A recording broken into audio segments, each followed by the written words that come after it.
Thousands of admirers of the late Senator John McCain stood in line for hours on Wednesday in the blazing Arizona sun and triple-digit heat for a chance to pay final respects to the war hero and two-time Republican presidential candidate. The single-file procession through the Arizona Capitol Rotunda, where McCain's flag-draped coffin was lying in state, stretched across the Statehouse Plaza and widened to 2 or 3 abreast as it extended down adjacent streets. Sponsored more than a dozen canvas awnings were set up to provide shade for the throngs, with temperatures reaching 106 degrees Fahrenheit, 41 degrees Celsius, at midday. The public viewing of his casket, following a brief ceremony for family and dignitaries led by Governor Doug Ducey, came on the first of 5 days of memorial tributes planned for McCain, who died on Saturday from brain cancer. He was 81, the one-time U.S. Navy fighter pilot endured 5.5 years as a prisoner of war in Vietnam before embarking on a celebrated political career. McCain stood out during the last 2 years as a key rival and critic of U.S.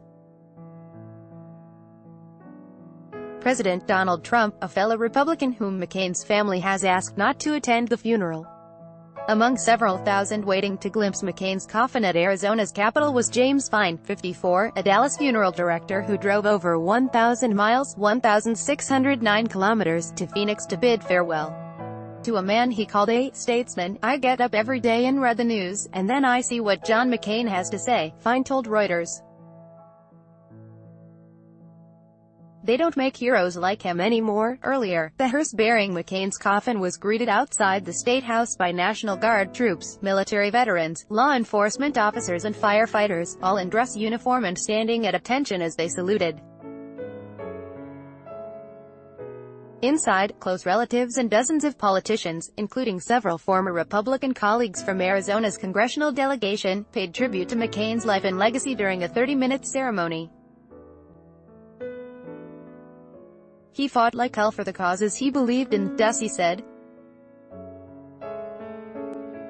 "He did it with humor and humanity, and without compromising the principles he held so dear." McCain's wife, Cindy, widely seen as a possible candidate for appointment to succeed her husband, led a procession of 90 mourners past his casket. She paused briefly, stooping down to rest her cheek on the coffin, then patted it gently. Their daughter Meghan McCain, co-host of the television talk show The View, sobbed openly. McCain will lie in state again at the U.S. Capitol on Friday, followed by a funeral Saturday at Washington's National Cathedral and a burial on Sunday at the Naval Academy in Annapolis, Maryland. Ducey has said he will wait until after McCain's burial to name an immediate successor. Additional reporting by Steve Gorman in Los Angeles and Brian Snyder in Phoenix, writing by Steve Gorman, editing by Francis Carey and Cynthia Osterman.